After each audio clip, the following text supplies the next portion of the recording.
Hallo zusammen und herzlich willkommen zurück bei «Hört mal», long time no see. Aber ich freue mich umso mehr. Das hat sich nicht gereimt, aber irgendetwas, was sich reimt, hätte ich eigentlich gerne gehabt. Aber man kann nicht immer alles haben im Leben. Ich bin zurück von meinem crazy Sommer. Ja, ich habe eigentlich von meiner Bucketlist erzählt.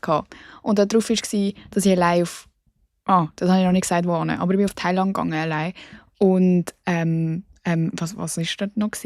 Ja, keine Ahnung. Der Girls... Nein, ich weiß auch nicht, der Brand-Trip. Leute, ich weiß es nicht mehr. Aber ich war auf jeden Fall halt hure weg gewesen. Und ich es einfach nicht anbekommen. Eigentlich wollte ich, bevor ich weggehe, 3 Folgen im Voraus aufnehmen, also so die ganze Zeit einen Supply haben. Aber ich sage euch ehrlich, dann hat einfach das gekickt, was bei mir im Kopf nicht recht ist. Und es hat nicht mehr funktioniert. Und jetzt bin ich aber wieder zurück. Es ist Mittwoch, der 9. Juli, vor dem Frauenfeld. Ich bin jetzt hier alles am Packen. Mein Zimmer sieht aus, wie ihr wollt es nicht wissen. Mein Zimmer sieht aus wie Sau. Und ich freue mich einfach mega auf das Frauenfeld jetzt. Und nach dem Frauenfeld ist halt legit, ist alles von diesem Sommer eigentlich für mich schon wieder vorbei. Ich weiß nicht, wie es euch geht, aber bei mir ist wirklich vor dem Frauenfeld immer so alles reinpressen. Und dann nach dem Frauenfeld, also Frauenfeld ist so Peak Sommer und nach dem Frauenfeld ist man einfach so, ja, mal schauen, was noch passiert. Weil die meisten Leute haben nach dem Frauenfeld auch irgendwie keine Ferien mehr. Also so die Leute, die einfach so ganz normal arbeiten. Nicht die, die studieren. Studenten haben ja gefühlt bis im Herbst irgendwie noch. Aber ja, ich freue mich so fest. Und vor allem, weil der A$AP Rocky kommt. Und bevor ich die ganze Folge anfange, will ich euch einfach nochmal ans Herz legen. Am 19. Juli bin ich am Gurten Festival und habe einen Live-Auftritt. Im Forum. Es nennt sich Forum. Das ist eine neue Bühne, die sie haben. Das haben sie noch nie so gemacht. Und darum sind alle halt low-key auch so ein bisschen, wie wird das echt und wie ist es echt? Und ich kann mir auch überhaupt nicht vorstellen, wie das kommen soll. Weil ich kann mir nicht vorstellen, wie es dort aussieht. Ich kann mir nicht vorstellen, wo das Publikum ist, ob überhaupt irgendjemand auftaucht. Darum, entweder, wenn ihr sowieso gute Festival-Tickets habt, dann kommt bitte einfach am, glaube ich, 4:30 bin ich dran. Das sollte ich vielleicht wissen. Nein, ich glaube, es ist wirklich 4:30. Auf jeden Fall so um die 4. Um die 4 kommen wir dort an und sind schon ready für mich. Bitte. Es ist den ganzen Tag Live-Podcast. Also ihr könnt auch... oder ich weiß nicht, ob den ganzen Tag. Das ist ein Scam. Aber es hat auf jeden Fall ganz viele andere noch, die auch auftreten. Also ich bin nicht die Einzige. Darum könnt ihr auch die supporten, wenn ihr wollt. Wenn ihr irgendwie auf dem Line-Up noch so Leute seht, die ihr sonst geil findet. Und ja, supportet uns einfach, Leute. Weil ich glaube, alle schießen sich Heiki in die Hose und es ist etwas ganz Neues.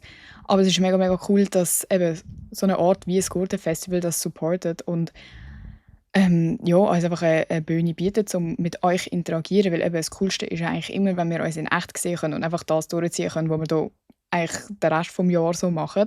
Und einfach an einem Ort wie am Gurten-Festival ist richtig, richtig cool. Darum, wenn ihr sowieso ein Ticket habt, kommt bitte.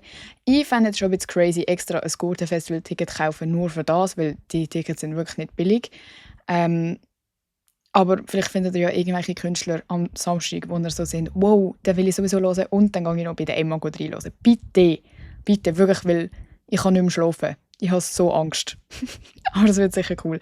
Und also so die sowieso schon an den anderen Live-Sachen waren, ich glaube, ich muss es schon ein bisschen anders machen, weil ja, ich muss ja halt davon ausgehen, dass mir Leute zuhören, die keine Ahnung haben, wer ich bin und so, weil so an meine Live-Sachen kommen ihr ja extra und kaufen euch extra ein Ticket wegen mir und alle, die dort sind safe wegen mir dort. Aber an einem Festival können auch Leute einfach dort sein, die gerade nichts Besseres zu tun haben oder so sind, ja, keine Ahnung, wer das ist, aber haha, tönt noch lustig oder so. Darum ja, mal schauen, was ich mir hier einfallen lasse. Ich sage euch ehrlich, es ist das Gleiche wie immer. Ich habe noch keine Ahnung, was ich mache und es ist 10 Tage, bevor es stattfindet.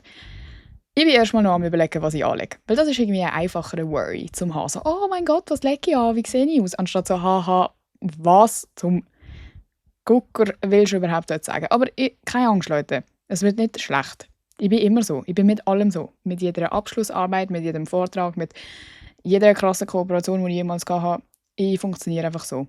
Unter Stress. So, und jetzt kommen wir einfach zu einem grossen Unpacking von allem, was in letzter Zeit war. Weil ich habe viel zu sagen. Ich habe ein grosses Mitteilungsbedürfnis. Weil ich das Gefühl, ich habe auch irgendwie niemand mehr gesehen, weil ich so überfordert war und auch so viel los war. Also fangen wir mal von vorne an. Ich wäre eigentlich 10 Tage in Thailand gewesen mit dieser Organisation, die ich euch erzählt habe.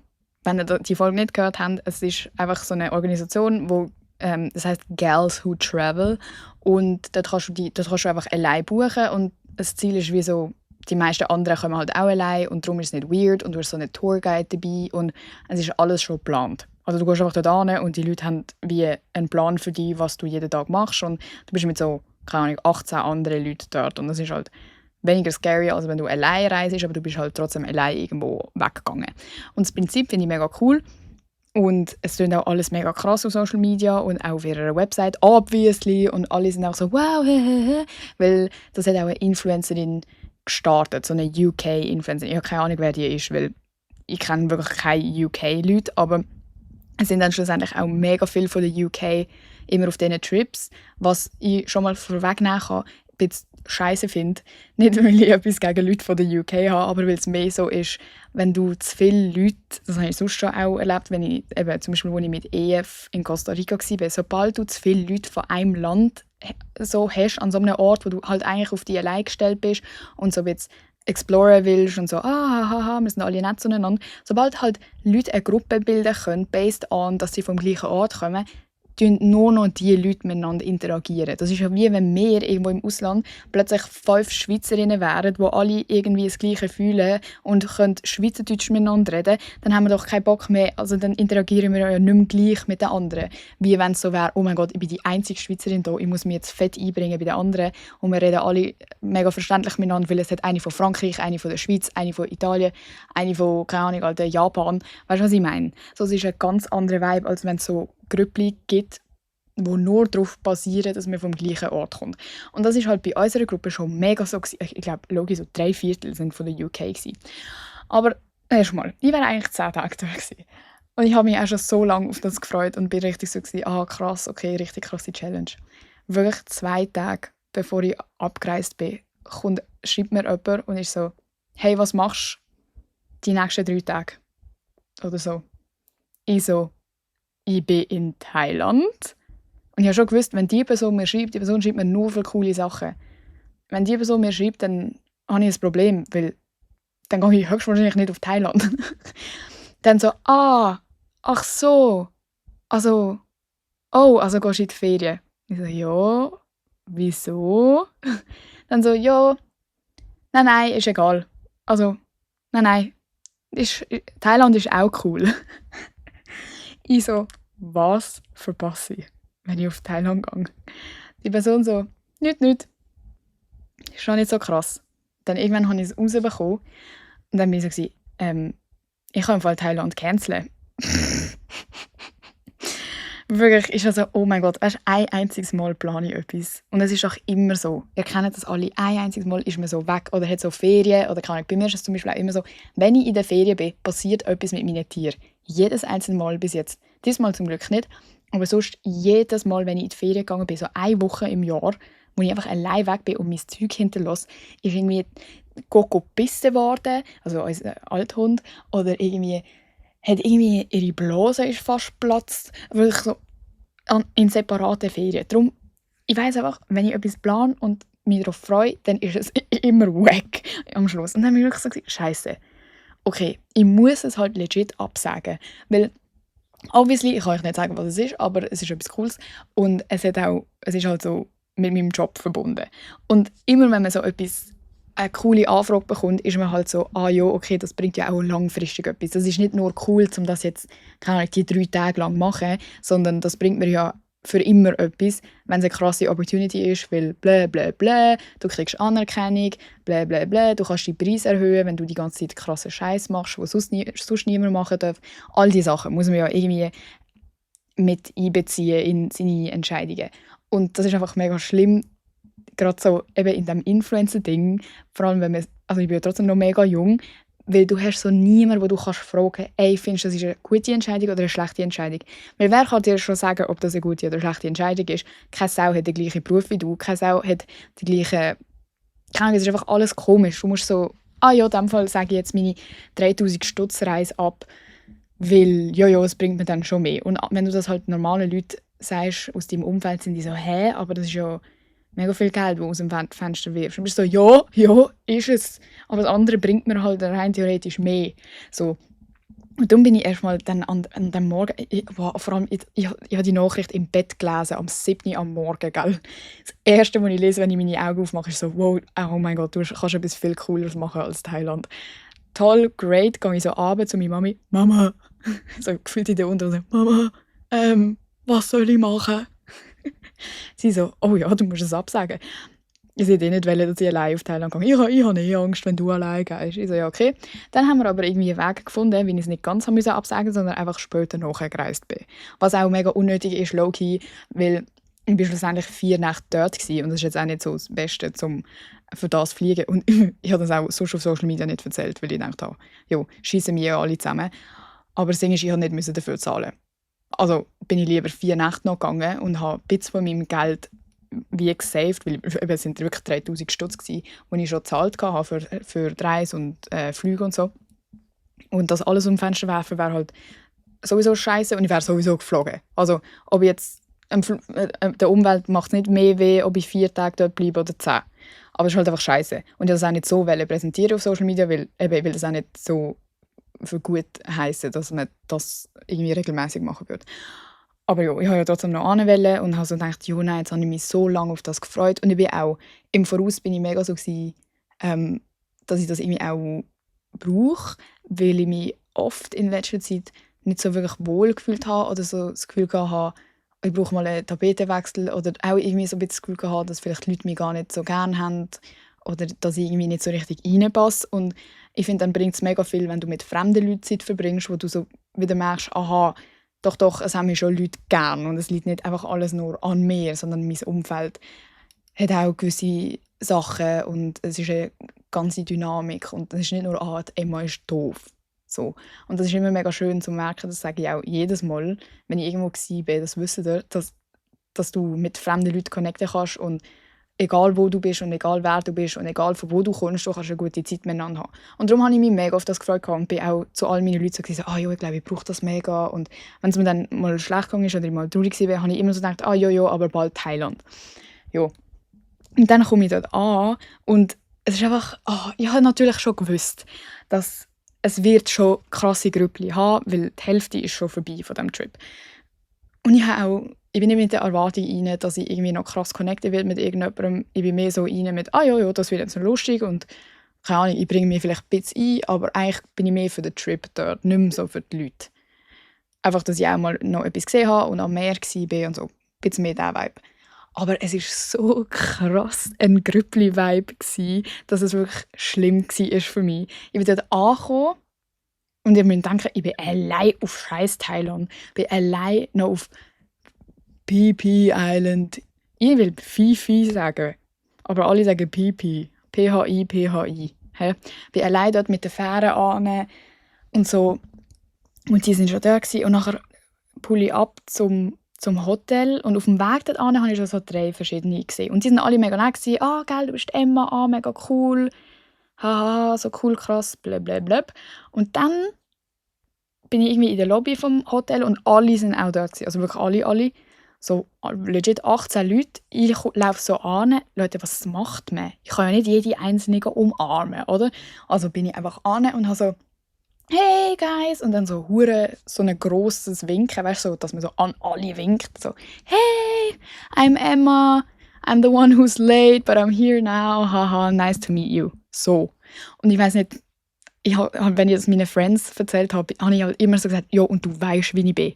Du weißt, wie ich rede. Du weißt, dass ich mega freundlich bin und so aufgestellt.» Und das kann ich jetzt euch nicht so sagen. Ich weiss nicht, ob ihr wisst, wie ich bin, wenn ich einfach so mit Leuten rede. Aber ich bin wirklich so, «Ey, haha», so excited. Aber trotzdem natürlich so mit so einem, keine Ahnung, mit so dem bisschen Beschämten, wo man so von mir kennt. Wo ich auch so, «Hihi, da bin ich.» Aber es ist mir auch ein bisschen peinlich, dass ihr mich jetzt alle anschaut. Aber hey, ich bin da und freue mich.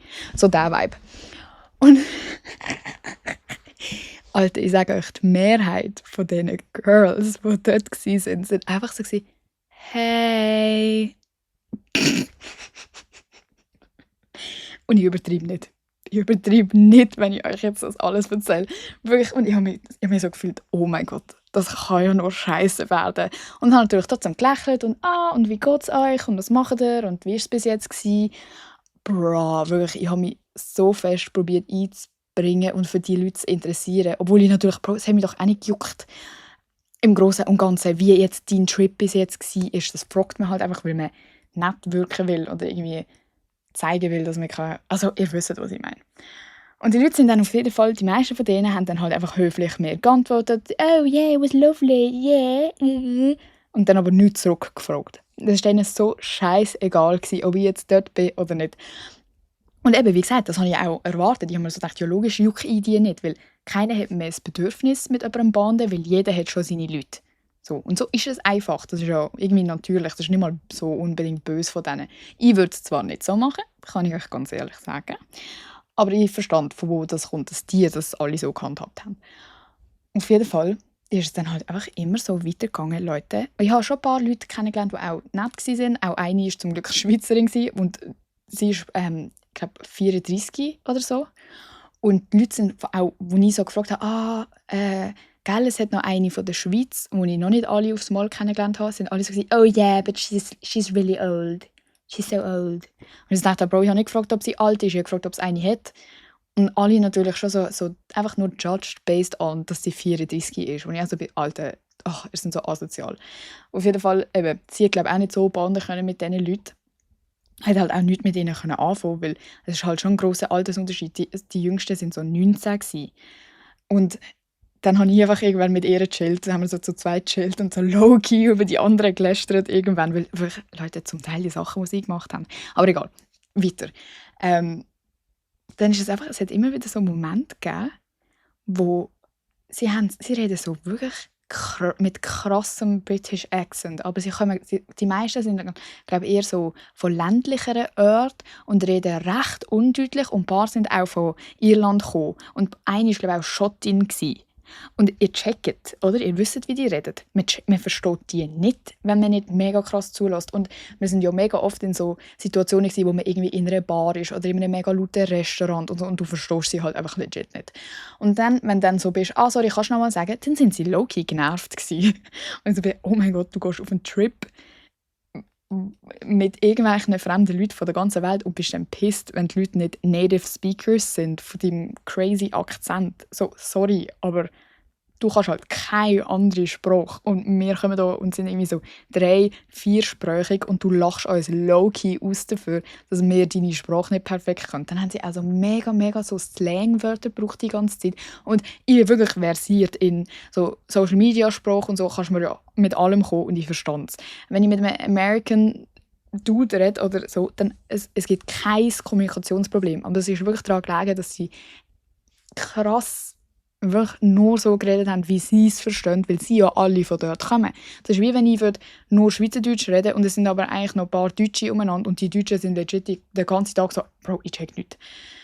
Und dann, wenn du so gefragt hast, was heisst das? Zum Beispiel, was haben sie gesagt? Nicht Mansch, ich wollte Mansch sagen, aber weiß nicht, so umschlendern, haben sie irgendein Wort mit M. Minch around, also aber ich weiss es nicht mehr, es juckt mich auch nicht, ich will es jetzt einfach aus Prinzip auch gar nicht mehr wissen. Aber dann fragst du so, also was heisst das? Und dann lachen sie und sind so, «Oh, you don't know that? Ha, ha, ha. Oh my God, eh.» Dann haben sie unseren Tourguide, ich bin überzeugt, die Hälfte von denen hat einen Crush auf ihn gehabt, was ich auch so komisch gefunden habe. Sie haben hihihihi, so die ganze Zeit mit dem. Und er hat halt so von Anfang an erzählt, dass er eine Freundin hat und so. Das ist einfach alles, der Vibe war einfach off gewesen. Und dann haben sie so angefangen, ihn einfach Daddy nennen, Leute. Einfach so im Restaurant, alle mega laut «Daddy, Daddy». Ich so «What the fuck ist am passieren?» Hören ihr das alle gerade auch? So zu den Normalen von allen. Alle so «What the fuck?» Und dann einfach so wirklich so Sex-Girls, so «Daddy, Daddy». Und nachher eine so «Jo, nein, wir sollten ihn gescheiter Zaddy nennen». Und nachher bin ich so, nein, er so «Hä, was heisst das?» Weil er hat auch nicht so gut Englisch können. Schon natürlich gut Englisch können, aber er hat auch die Hälfte nicht gecheckt, was sie gelabert haben. Dann ist auch so, was ist Zaddy? Was ist der Unterschied zwischen Zaddy und Daddy? Und dann alle können natürlich, kann keine Sau das erklären. Und ich bin dann einfach so, low-key habe ich das bis jetzt nur von Gays gehört, dass sie so unter Gays so sind, Zaddy. So scheißegal, Alter. Was juckt's? Ihr könnt es alle auch nicht erklären. Die Schweizerin kommt mit irgendeinem Ansatz, wo so ist, sagen das nicht Gays. Dann die eine, die legit noch kein Wort mit mir gewechselt hat, außer dass sie mich angefickt hat, dass sie sicher nicht mit Kontaktlinsen ins Wasser geht. Schaut mich an, als wäre ich ein Stück Scheiße, ohne Scheiß. Schaut mich an über den Tisch. No, sorry, babes. We don't say that in England, love. So, egal was du gesagt hast, sind auch so, yeah. Babes, no, haha, not in England. Ja, not in Switzerland, we don't be gemein to everyone. Im Fall. Hä? Ok, in dem Fall. Und so sind die Interaktionen immer gelaufen. Das ist so ein, ich habe das Gefühl, es ist halt so ein bisschen ein Konkurrenzding daraus geworden. Und dass es so auch mega viel haben so um die Attention von diesem Tourguide gekämpft. Was auch so weird ist. So, Bro, spinnt's euch? Einfach, habt ihr nicht... Keine Ahnung, aber es war einfach traurig, weil ich habe mich mega gefreut auf so das «Haha, girly, girly», cool, alle miteinander. Und dann war es halt so eine Vibe gewesen. Und dann ist das Thema aufgekommen, dass wir haben auf dem Programm hatten, dass wir zu einem Elephant Sanctuary gehen. Also zu einem Ort, wo Elefanten rettet. Und das ist das Einzige, was gestanden ist auf dem ganzen Plan und auf allem, was man gebucht hat. Und keine Ahnung, als ich das gebucht habe, ich meine, das sind 10 Tage, wo du durchgeplant receivest. Du schaust ja nicht alles ganz genau an. Und ich habe nur so gesehen, Elephant Sanctuary. Ich habe gedacht, ja, okay, ein Sanctuary ist ja gut und recht. Das wird ja wohl mit rechten Dingen zu und her gehen, oder? Und dann habe ich aber am Tag, bevor wir dort hin sind, habe ich dann so mal so gefragt, so, ja, was ist denn das für ein Sanctuary? Und dann hat auch keiner so richtig etwas können sagen, aber alle die UK-Girls auch schon wieder mich so voll angefahren, von wegen «Love, why do you care? I mean, they're saved, they're doing better there.» Haben so geschnurrt, so von wegen «Jo, die Elefanten, ist ja, wieso fragst du jetzt am Tag vorher? Juckt doch nicht, die sind ja gerettet dort und blablabla.» Und dann habe ich halt gesagt «Ja, nein, aber ich habe auch schon gelesen und so und man sollte ja nicht irgendwo hingehen, wo man sie anlängen darf oder irgendwie etwas mit ihnen macht, weil das stresst die ja trotzdem und das sind wilde Tiere und es ist nicht normal, dass man einfach irgendwie auf einem Elefant geht reiten oder keine Ahnung was.» Dann haben sie mich so, im Fall wirklich Leute, so zu viert oder so. Erkennen das, wenn man so in einer Gruppe ist und man sagt einfach etwas und so 4, 5 Leute gleichzeitig so auf dich einschnurren und du bist so allein. Wow. Dann haben sie das gemacht und richtig so gesagt, hä, wieso, also die sind sich ja gewöhnt, dass man sie anlenkt. Und ich wirklich so, Leute, wirklich, ich habe ja nicht euch gefragt. Ich habe sie dann wirklich so ein bisschen weiss auch nicht, auch zurück andingst, weil es hat mich so genervt, dass so 4 Leute, die wirklich nicht weniger Touristen sein könnten, meinen, sie können die Frage beantworten und irgendwie eine Meinung dazu haben. Wenn ich doch den Tourguide einfach so sincerely frage, so, hey, was ist das für ein Ort, wo wir mal hingehen? Auf jeden Fall, dann ist jetzt so richtig etwas rausgekommen. Ich habe mir nachher die nächsten 24 Stunden, bis es actually losgegangen ist, wirklich fast in die Hose geschissen, weil ich so ein schlechtes Gewissen schon hatte, weil ich habe schon, natürlich schon so im Gefühl hatte, dass man mir niemand anständig sagen kann, nein, wir gehen nicht an einen Ort, wo man sie nicht anlenkt, dass es safe so ein Ort sein wird. Und dann habe ich aber auch gleichzeitig gewusst, ich muss dort mitgehen, weil ich kann nicht allein den ganzen Tag zurückbleiben, irgendwo im Nirgendwo. Und also hätte ich schon können, aber nur schon mit dieser Gruppendynamik, wo alle irgendwie rude zu mir sind, könnt ihr euch ja mal vorstellen, was dann gewesen wäre, wenn es geheißen hätte, oh mein Gott, die von der Schweiz, die extra für 4 Tage kommt, bleibt jetzt auch noch den ganzen Tag allein, weil sie keinen Bock hat auf die Elefantensache und judgt uns alle dafür, dass wir dort hingehen. Keine Ahnung. Vielleicht hätte ich auch einfach nicht so lange gehen. Dann sind wir dort hingegangen, blä. Könnt ihr 3-mal raten. Man tut die Elefanten streicheln, man tut Fotos mit ihnen machen, man tut sie füttern, man tut sie baden. Leute, die Leute haben einfach, die doofen Leute, die mich angedingst haben, ich will eben nicht das F-Wort sagen, die probieren ja weniger fluchen, die mich zusammengeschissen haben, sind natürlich die Ersten gewesen, die das Bikini angezogen haben und in den Schlamm gegangen sind, wo die Elefanten reinpissen und reinschiessen, habe ich auch recht lustig gefunden. Das habe ich noch enjoyed, actually. Und die Elefanten einfach gewaschen haben im Wasser. Als könnte der Elefant sich nicht selber waschen. Oh, jö, so herzig, jö. Ja, der Elefant. Macht sicher freiwillig, hat sicher mega Freude daran.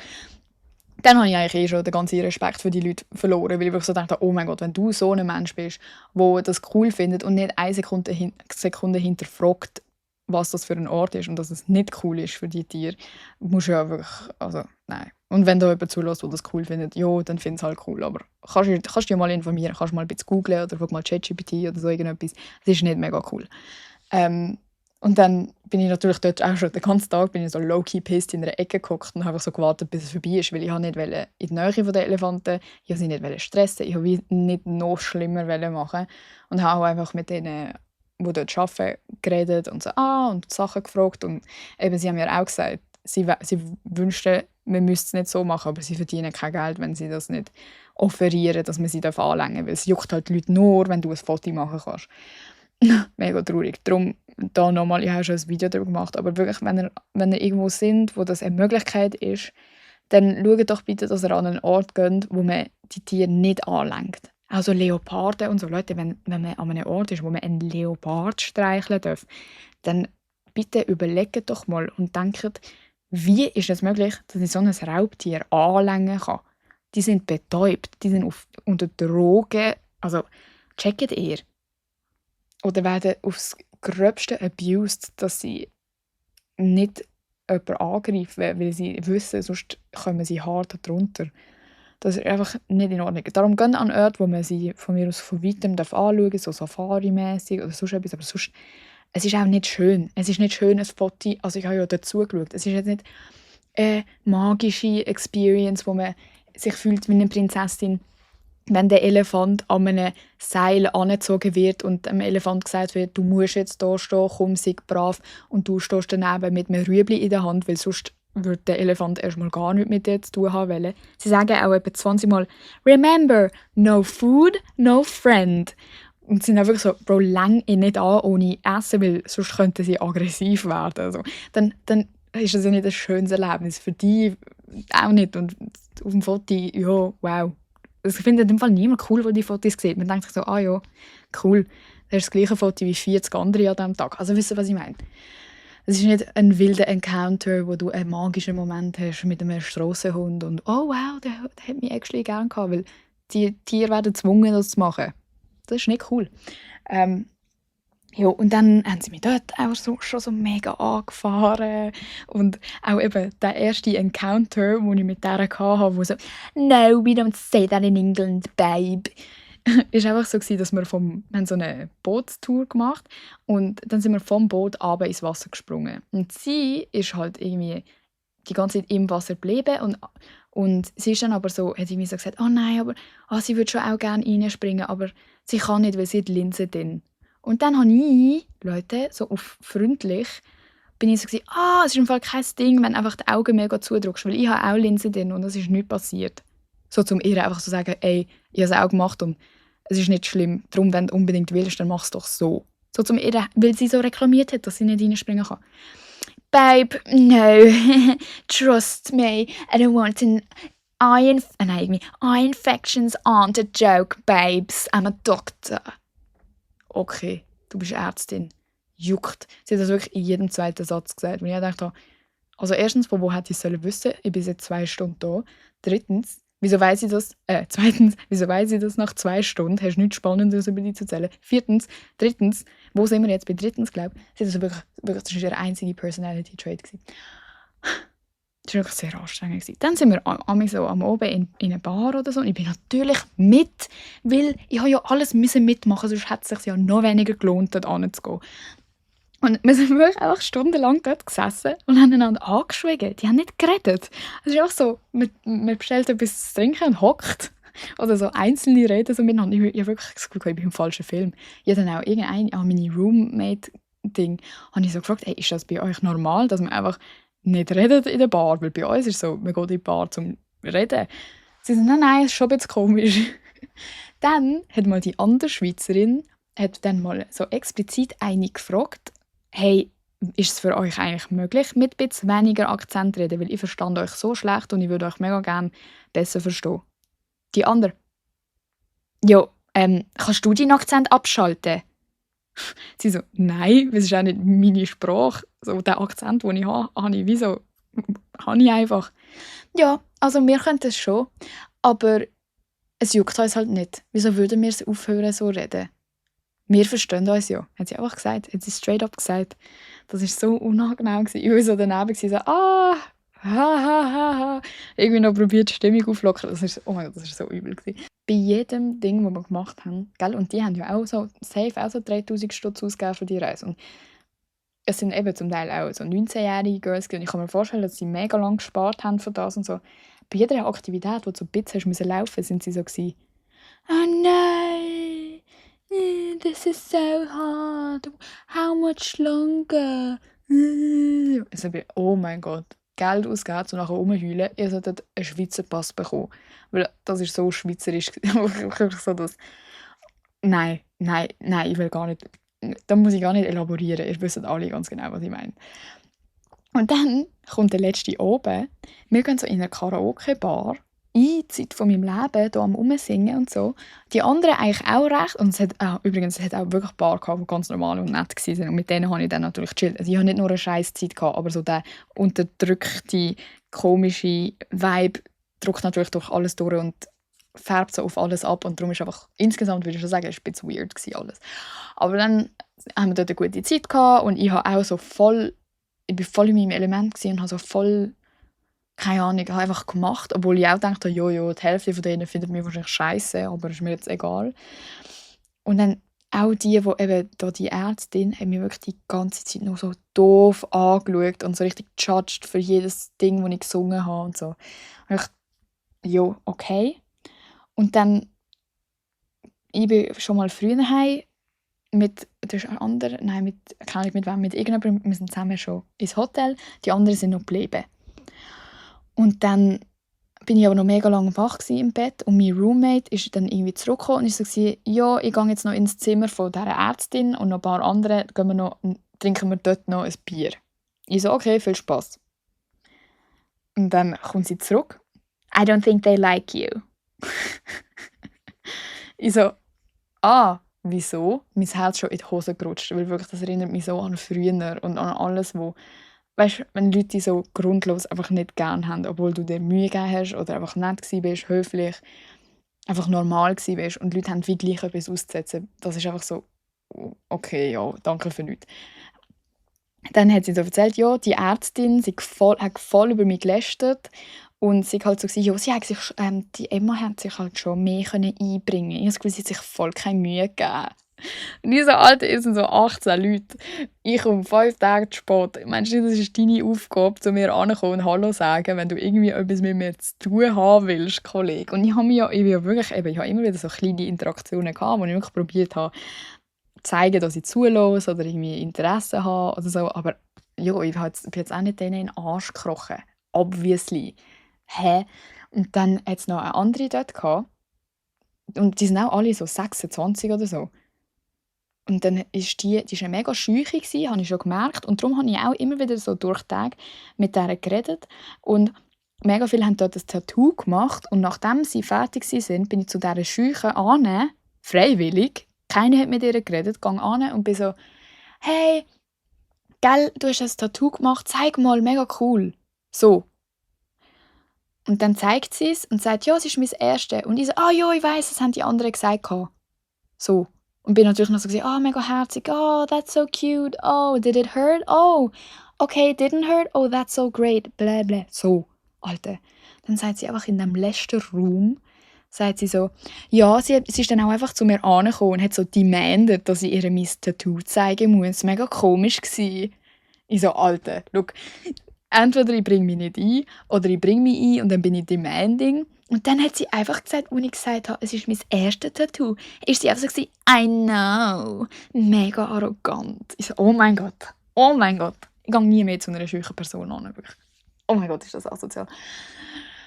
Und dann nochmal eine andere, mit der ich legit einen ganzen Abend geredet habe über so Russ und sie reitet und sie hat vielleicht sogar schon mal meine Videos auf der For You-Page gehabt, ganz früher, wo ich noch englische Videos hatte, weil ich komme mir mega bekannt vor und ja, mein Ross, das gestorben ist, blä, blä, blä, ihr Typ, den sie nicht richtig will und Bro, wirklich so Deep Talk, alles. Die einfach auch so, ihre Vibe passt mir nicht so. Ich so, Alter, wirklich, letzt oben, ihr seid hier, also die Zeit von eurem Leben haben, sind 26 und könnt einfach über die lästern, die seit 2 Minuten da ist.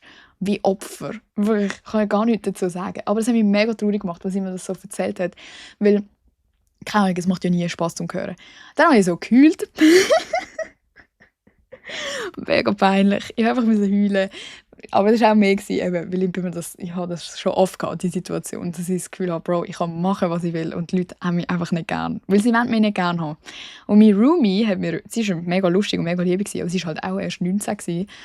Und sie hat mir gesagt, ja, in real life wäre sie eh nie mit mir befreundet gewesen, weil ich sei zu hübsch. Und sie wäre eigentlich nicht mit mir befreundet.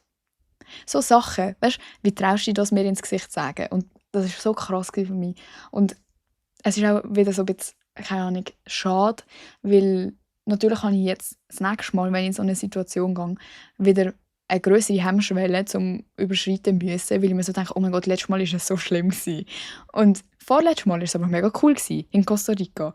Und darum ist es eigentlich mega irrational, weil es kommt halt mega darauf an, ob du Glück hast mit der Gruppe, wo du gehst oder nicht. Und ich glaube, die Mehrheit der Leute sind mega cool, die das machen. Ich glaube, ich habe jetzt einfach wirklich mega, mega Pech gehabt und es hat auch nicht geholfen, dass ich viel zu spät angekommen bin und so. Aber wirklich, Leute, das war für mich im Fall die Hölle gewesen. Ich habe wirklich low-key so gedacht, oh mein Gott, zum Glück kann ich wieder heim, als ich heimgeflogen bin. Es ist, oh mein Gott.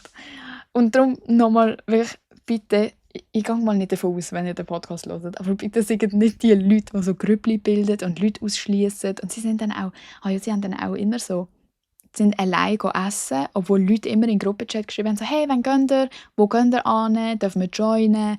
Die einfach immer allein und nicht geschrieben, wo sie hingehen.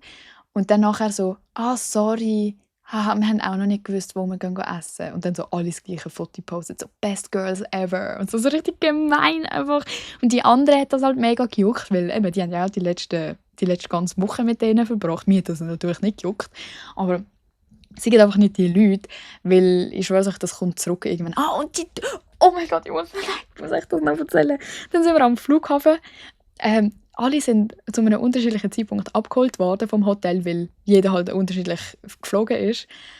Und dann, wo es geheißen hat, mein Taxi ist da mit noch ein paar anderen, habe ich dieser blöden Ärztin, natürlich habe ich dieser nicht spezifisch «Tschüss» gesagt. Ich habe so in der Gruppe so «Tschüss» und dann einfach so andere Leute umarmt. Und ich gehe sicher nicht zu der am nächsten Tag, nachdem ich gekühlt habe, weil ich herausgefunden habe, was die Böses über mich reden, gehe ich nicht die umarmen und so tun «Goodbye». Der habe ich nicht mal richtig «Tschüss» gesagt. Dann am Flughafen habe ich gedacht, oh mein Gott, endlich bin ich sie los. Ich habe natürlich auch die ganze Nacht noch überlegt, ob ich sie irgendwie konfrontieren soll und so sagen soll, ey, nächstes Mal, ey, du bist so ein schlechter Mensch. Oder so. Ich habe einfach gar nichts gesagt. Ich dachte, sie hat es nicht verdient. Dann am Flughafen heißt es auch irgendwann, ja, wir sind hier beim McDonald's. Die Leute, mit denen ich unterwegs war, natürlich so, ja, gehen wir zu den anderen. Kann ja mal 3-mal roten werden, wie der dort ist. Die Ärztin. Und dann war es richtig awkward gewesen, weil immer wenn die Netten aufs WC sind oder irgendwie ihre Bestellung abholen oder keine irgendetwas, sind wir so übrig geblieben und es war einfach totenstille gewesen. Und wenn die anderen wieder gekommen sind, haben alle wieder voll geredet und es war voll cool gewesen und so, Alter. Aber ich habe mich halt geweigert, Smalltalk mit dieser zu führen. Und dann heisst es so, Boarding. Ich stand auf mit einer von den Netten.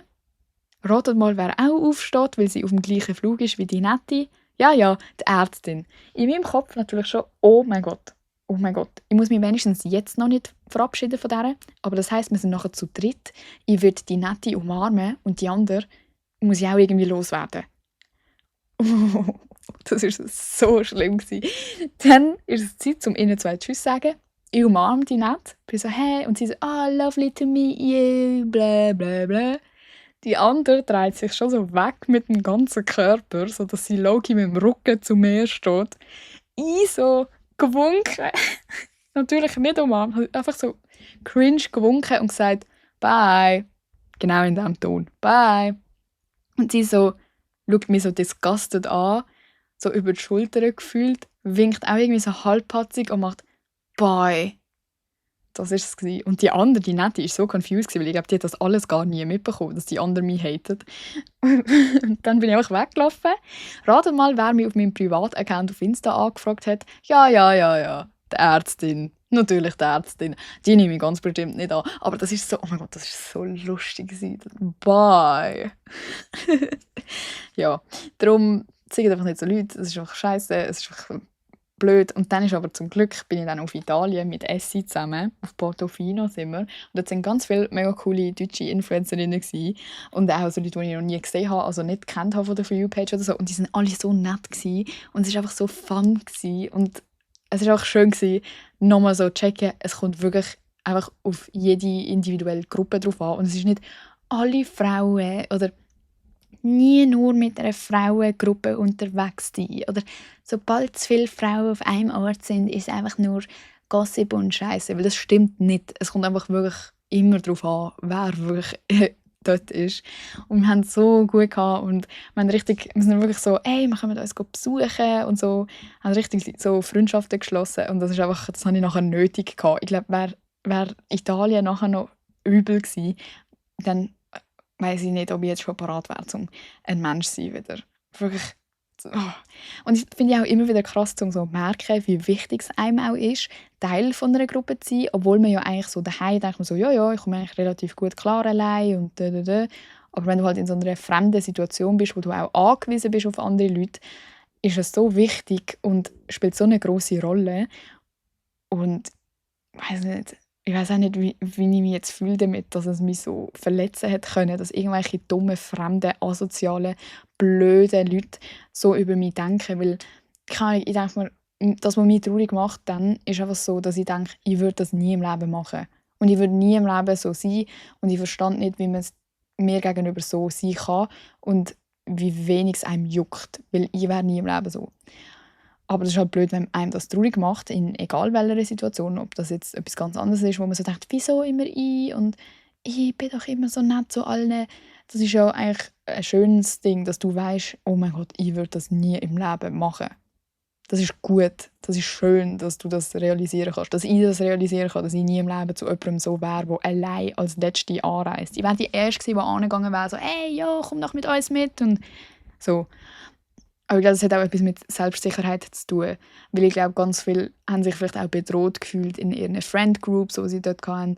Weil so safe bist du ja in diesen Gruppen auch nicht. Du weißt auch, du kennst einander barely und bist jetzt nur für eine kurze Zeit miteinander. Und wenn dann irgendeine neue kommt, die irgendwie zu allen nett ist und mit allen ein bisschen connected, wenn du mega insecure bist, denkst du dann vielleicht auch so, nein, jetzt kommt die und oh, so unser Grüppli und so. Keine Ahnung, anders kann ich es mir nicht erklären. Wieso würdest du so asozial zu mir tun? Es hat auch noch mehr Sachen gehabt, die ich irgendwie low-key gar nicht mehr richtig weiss. Es war echt der ganze Vibe. Und darum umso besser, dass Italien gut war. Aber es war wirklich anstrengend. Von dem coolen Ding, das ich gemacht habe, das ich nicht erzählen darf, auf Thailand, von Thailand heim und dann von daheim auf Italien. Und dort habe ich auch noch einen Flug verpasst und so. Das ist auch mega, einfach. Aber im Moment werden so viele Flüge auch gecancelt und so. Finde ich crazy. Also alle schreiben mir ganz schlimme Geschichten. Ich hoffe, wenn ihr noch irgendwo anfliegt, dass es dann gut funktioniert. Und jetzt freue ich mich mega aufs Frauenfeld. Ich muss noch weiterpacken. Und die nächsten Folgen werden dann wieder ein bisschen interessanter. Aber ich habe das Gefühl, ich muss mit euch abcatchen. Ich muss euch das alles droppen, weil ich habe das Gefühl, das wird noch in der Zukunft noch öfter aufkommen.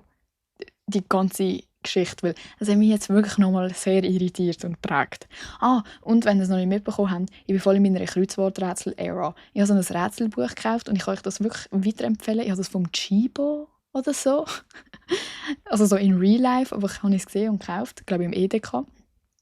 Das ist so geil. Du kannst auch anhocken und bist legit beschäftigt, ohne dass du auf TikTok scrollst. Bring back Kreuzworträtsel und Rätselbüchli. Ich habe als Kind auch immer so normal nach Zahlen und so gehabt.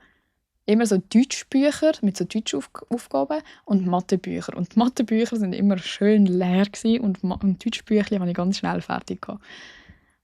Schon seit eh und je. Ja, ich hoffe, euch geht's gut. Erzählt mir von eurem Sommer. Und übrigens kommen jetzt bald meine neuen Rubriken ins Spiel hier bei «Hör mal». Und zwar habe ich etwas, das ich GGG nennen will. Wo ein Ranking-Format ist. Also es wird gerankt von Gugus bis Gäbig bis gewaltig. Gugus ist scheiße, Gäbig ist so medium und gewaltig ist geil. Und dann könnt ihr mir immer 3 Sachen schreiben, die ich ranken soll, die ich einordnen soll. Also wenn ihr den Podcast von Bill und Tom Kaulitz hört, dann das ist wie Süßmittel extra scharf. Zum Beispiel schlafen mit Socken, schlafen mit Licht und schlafen mit zunigem Fenster. Und dann muss ich so sein, ja, schlafen mit zunigem Fenster finde ich am schlechtesten, schlafen mit Socken finde ich am besten. Und ihr checkt, oder? Darum, wenn ihr eine Idee habt für das, irgendwann, nicht einfach jetzt, sondern wenn ihr einfach mal rumlauft und so sind, hahaha, das wäre noch lustig, schreibt mir einfach egal wo. Und dann kann ich das nämlich in die Folge mit einbinden. Und ich will auch auf Confessions von euch reacten. Ab und zu. Das heisst, wenn ihr irgendeine anonyme Confession habt, irgendeine unhinged Geschichte, die ihr mal so droppen wollt und eine Reaktion darauf hören, wo ihr nicht sagen müsst, wer ihr seid. Ihr könnt mir natürlich auch mit eurem öffentlichen Profil schreiben. Ich tue keinen Namen veröffentlichen. Schreibt mir auch, wenn ihr irgendeine Geschichte habt. Und dann kann ich das auch erzählen und dann können wir alle gute Zeit haben, wenn wir das Zeug hören. Das ist mal alles bis jetzt. Überlegt euch einfach mal. Und sonst mal schauen, wenn die Formate wirklich mal in der Folge vorkommen. Aber ich arbeite daran und ich freue mich schon. Und das wird sicher mega lustig. Danke fürs Zuhören und bis nächste Woche hoffentlich, wenn ich nicht irgendwie todkrank bin nach dem Frauenfeld. Und vielleicht sehen wir uns ja am Frauenfeld, wenn ihr am Frauenfeld seid. Ich weiss überhaupt nicht, was anlegen, übrigens. Aber ja, danke fürs Zuhören. Hoffentlich haben ihr es ein bisschen unterhaltsam gefunden, wie schlimm meine 3000 Stutz verlaufen sind. Ja, ciao.